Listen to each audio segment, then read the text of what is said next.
Bom, está claro isso aqui? Essa é a primeira, é o primeiro momento do esquema óptico, né? Quer dizer, é como se dissesse assim, antes do espelho, antes da criança, inclusive é o fundamento que permite à criança ter a experiência do espelho, né? É preciso que primeiro um outro olhe para a criança e faça essa borda simbólica e imaginária sobre o corpo. O detalhe é que depois vocês vão ver aqui nesse outro esquema, não é? Que é mais complicado, é que essa condição aqui, esse olhar do outro, ele precisa estar balizado pelo falo, não é? A paralaxe, que é esse ângulo aqui,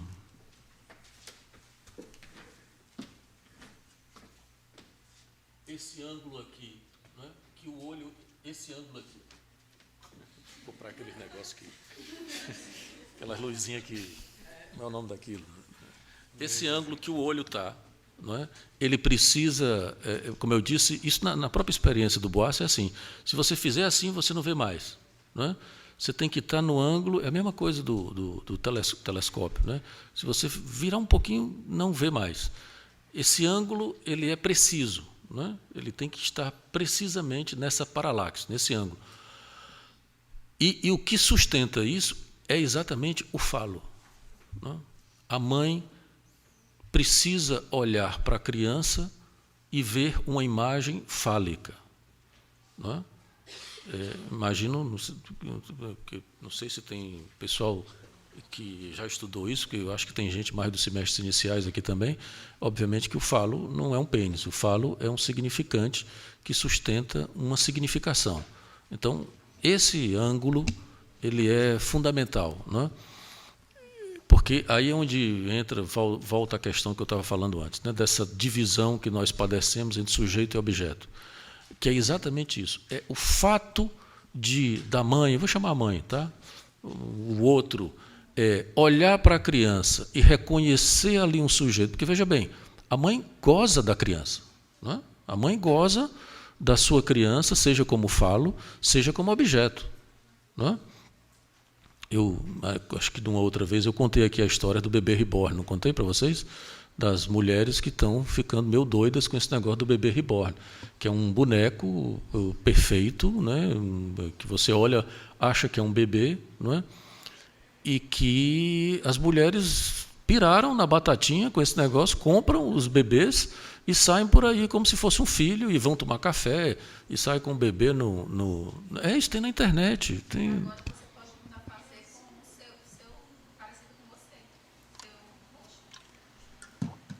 Veja bem, qual é o problema do bebê reborn?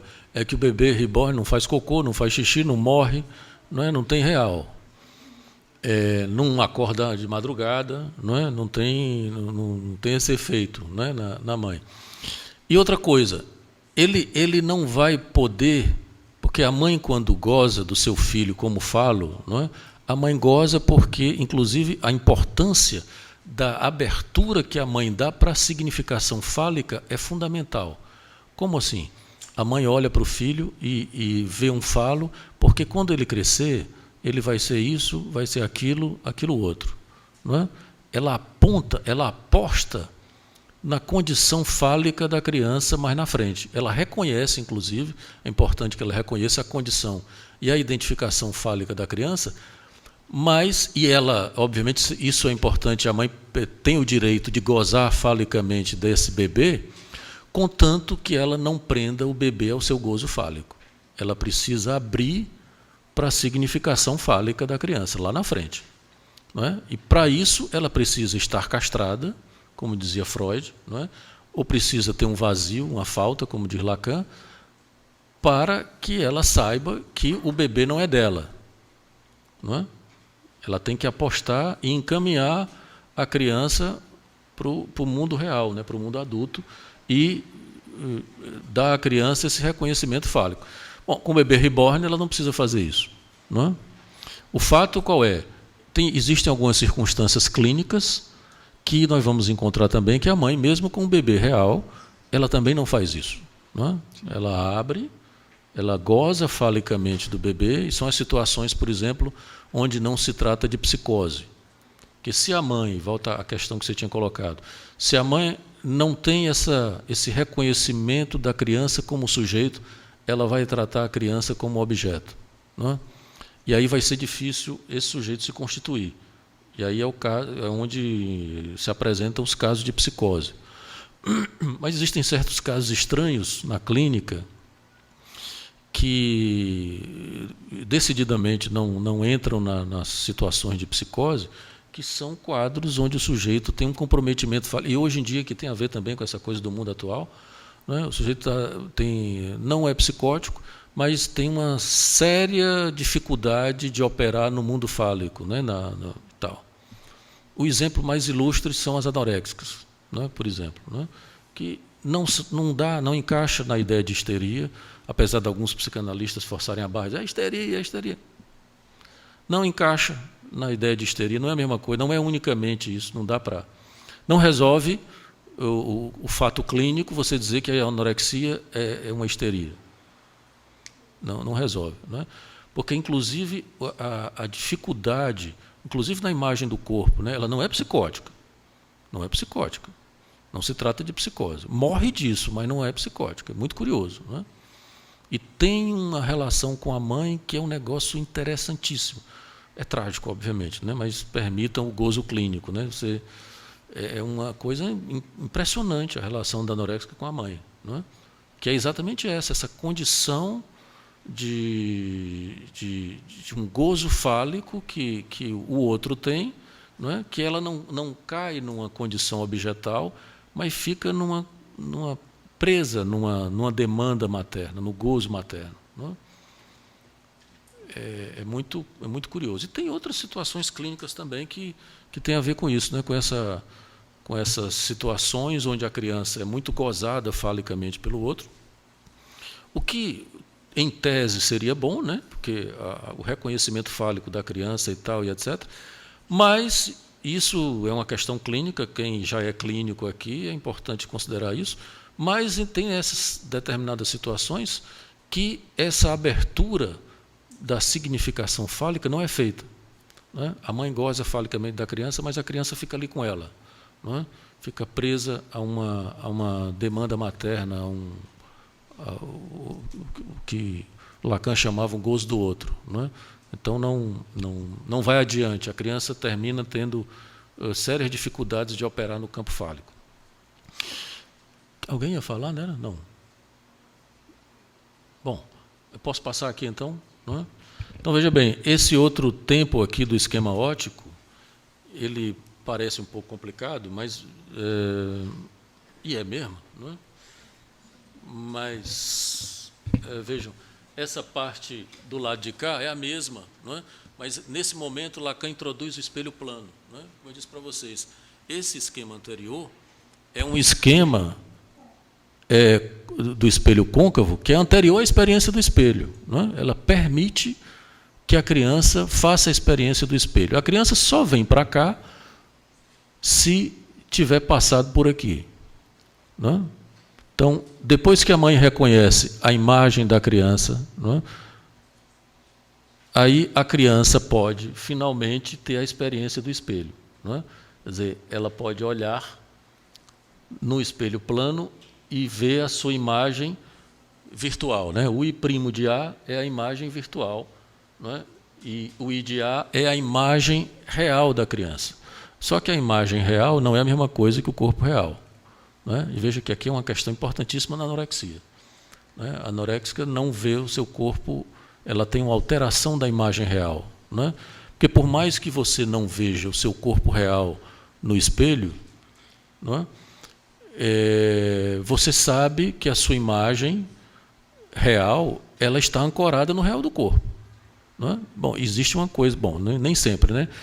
Nos casos de transexualidade existe isso também. Né? O sujeito, a imagem do corpo dele não é a imagem do corpo real, por exemplo. Né? O que é curioso que na anorexia também. A anorexia está magérrima e olha e acha que está gorda. Né? Tem uma alteração, quer dizer, essa imagem virtual aqui, ela deveria ou deve estar ancorada na imagem real. Né? Por sua vez, vocês já sabem disso, a imagem real é produzida a partir do olhar do outro. Não é? Então, é como se... O que eu estou dizendo para vocês? Que a imagem que você vê no espelho passou por uma dupla deformação, não é? Ela primeiro é olhado pelo outro. E depois aquilo que você reconhece é uma imagem virtual de uma imagem real. Está claro isso? É muito complicado, não é? Porque, veja bem, essa imagem aqui, está vendo? Eu boto a seta do computador achando que ela aparece aqui, mas ela não aparece. Né? Essa imagem aqui é aquela imagem que é produzida nesse esquema anterior. Lacan, veja que Lacan muda a posição do espelho côncavo. O espelho côncavo está bem aqui. Estão vendo a seta, né? O espelho côncavo está bem aqui, não é? E ele introduz o espelho plano aqui no meio, não é? Então, você vai ter no espelho côncavo a imagem virtual, não é? Aquela experiência do esquema anterior, desse lado de cá, do lado de cá do espelho plano, né? Esse lado de cá, que equivale ao que Lacan, tirando de Freud, chama de narcisismo originário, narcisismo primário, né? Que é a constituição da imagem real do corpo da criança. Não é? Então, isso é um primeiro tempo, é narcisismo primário. Não é? Para a criança poder ver e fazer essa relação especular, que aqui sim é o espelho, não é? A criança precisa primeiro ter essa imagem aqui, a constituição dessa imagem. Então, essa imagem aqui, ela já é uma imagem, ela não é o corpo real. O corpo real está aqui embaixo.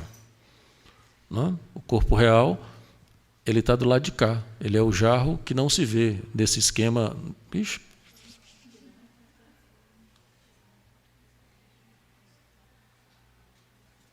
No esquema anterior. Não é?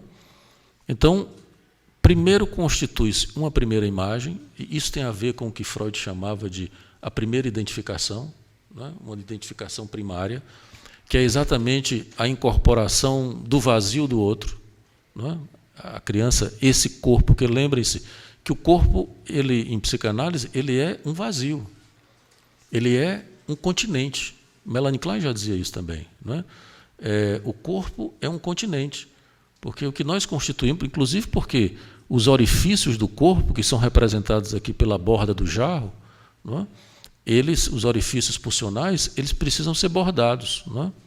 Que é exatamente isso aqui que acontece. Não é? A tal das zonas erógenas, como dizia Freud, acrescidas aí do olhar, o PH falou disso, do olho, do olhar e da voz, né? Do ouvido, são esses orifícios pulsionais, porque o Lacan acrescentou esses dois objetos, né? Além do seio e das fezes do Freud, as fezes do Freud é ótima, né? As fezes propostas pelo Freud, né? O Lacan acrescentou o seio, o olhar e a voz. Não é? Então, essas flores, elas equivalem aos objetos pulsionais. Não é? São exatamente os orifícios pulsionais do corpo. É como se você tivesse uma primeira construção do corpo. Você precisa ter uma construção da imagem real do corpo para que a criança possa poder ver a sua imagem virtual. Não é? Essa construção aqui ela é fundamental porque ela é produzida pelo outro, exatamente pelo efeito do olhar do outro e do investimento do outro. É isso que Freud chamava de eu ideal. Não é? O eu ideal é esse imagenzinho aqui do IDA, não é? É a imagem real do sujeito. E aqui, observem que bem aqui você tem um isão, não é? Então, exatamente, você vai ter a relação do sujeito, a relação simbólica de significantes, e aqui você vai ter um I maiúsculo, que são exatamente os ideais simbólicos. Isso tem a ver, para terminar e abrir para vocês fazerem algumas questões, né? Isso tem a ver com aquilo que a gente falava na vez passada. Né? Quer dizer, o falo, e que tem a ver com isso que eu acabei de falar, da abertura para a significação fálica. O falo que a criança é para a mãe, ele precisa se tornar um ideal, lá na frente. Né? A diferença, ou a operação que Freud descreve lá no texto do Narcisismo, entre o eu ideal e o ideal do eu, implica exatamente a castração. a passagem do narcisismo primário para o narcisismo secundário. O eu ideal é o eu do narcisismo primário, o eu da perfeição narcísica, imaginária, como dizia Freud, não é? E que a castração vem produzir um efeito de danificação dessa imagem. Então, a criança perde algo, não é, desse narcisismo primário, e isso que ela perde vai se tornar um ideal a ser alcançado. Não é?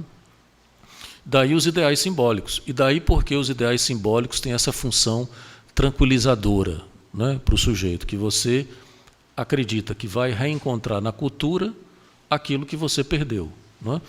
E, mais ainda, os ideais permitem você aceitar que perdeu. Não é? É uma troca, na verdade, o bom neurótico sabe que isso é uma enganação. Não é?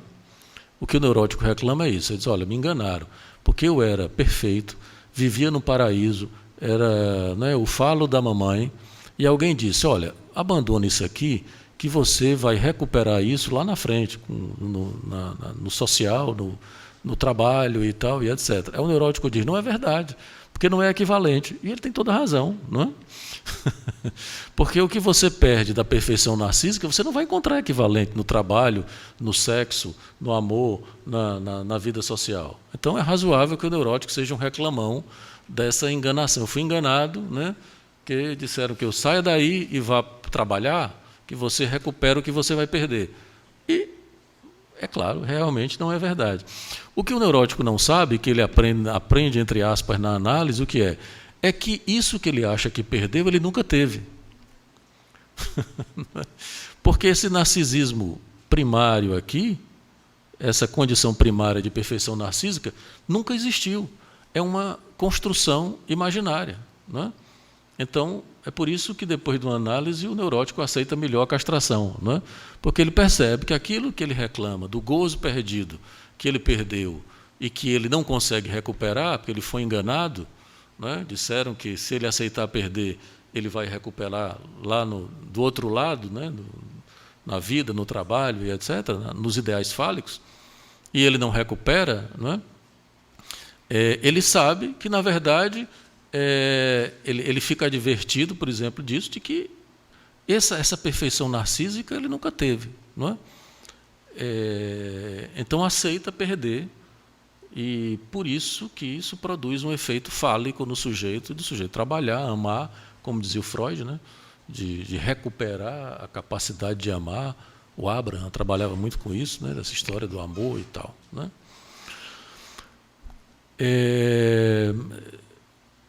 Bom, só para concluir isso aqui, né, só para ficar claro exatamente que todo esse drama todo imaginário e narcísico da criança, isso não é feito, como eu disse, sem efeitos e sem violência e sem agressão. Né? Porque isso implica também, talvez na próxima vez a gente fale melhor disso, essa condição que o sujeito tem de um apassivamento e de alienação no outro. Por que, eu brinco com os alunos dizendo isso, por que mãe é um bicho tão complicado? Né? Porque a mãe, de maneira geral, representa exatamente esse outro a quem você se aliena. Não é? Isso, entre os homens, então, é muito nítido. Né? Os homens, os adolescentes, então, têm um verdadeiro horror da mãe por perto. Não é? Porque, exatamente no momento da separação, não é? Os colegas, então, quando a mãe fica perto, os outros já ficam sacaneando. Filhinho da mamãe e tal. Né? Que é curioso isso, quer dizer, um certo ódio que o adolescente dirige à mãe, que é o que permite ele fazer essa separação. Né? Então, as mães fiquem tranquilas, deixem os adolescentes odiarem vocês, porque faz parte da separação. Né? Mas é muito curioso isso, de como porque, obviamente, o adolescente não precisa nem deve ser violento com a mãe, não se trata de violência, se trata de agressividade. Né? Ele precisa disso para poder fazer a separação. Se ele for bater em você, você bate nele, prende, amarra e bota na cadeia, faz o que você quiser. Não deixa ele lhe bater. Mas é diferente de você permitir que ele lhe odeie. Né? Isso ele tem direito, né? Para poder fazer a separação. Né? Bom, teria mais tantas outras coisas para a gente falar sobre isso aqui, as consequências desse esquema, mas vou parar por aqui. Bom, obrigado a todos. Convidar vocês para o próximo, que eu nem sei quando é pegado, sabe? 17 de maio. Não é? Ok, até lá.